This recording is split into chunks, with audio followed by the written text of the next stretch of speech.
Happy feet! So, pupunta tayo ngayon sa South Korea. So, after check-in and immigration, ay boarding time na. Smooth lang naman yung process and it took us about 4 hours bago natin marating ang Korea. Nakaka-excite dito kasi natatanaw na talaga namin sa window yung land of Korea. Touchdown Incheon Airport!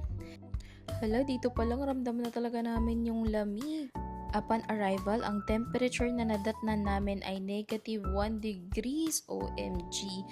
At dahil wala kaming check-in luggage ay mas mabilis ang naging process namin. Medyo mahaba lang din pala yung lakarin hanggang makarating tayo sa immigration. At kailangan pa nga natin sumakay ng train papunta sa arrival hall.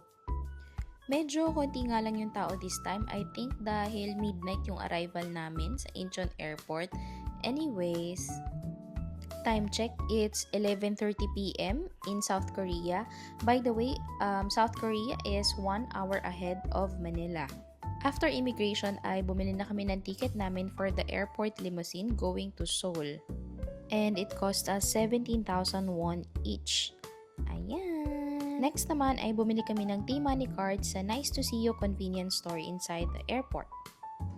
And of course, kailangan natin ng cash. Naghanap kami ng Global ATM inside the airport pa rin. Ang ginamit nga pala namin ay yung GCash ATM card namin kasi mas mababa yung mga charges ni GCash. At ito na nga, feeling mayaman kami dahil ang winidraw namin ay 200,000 won.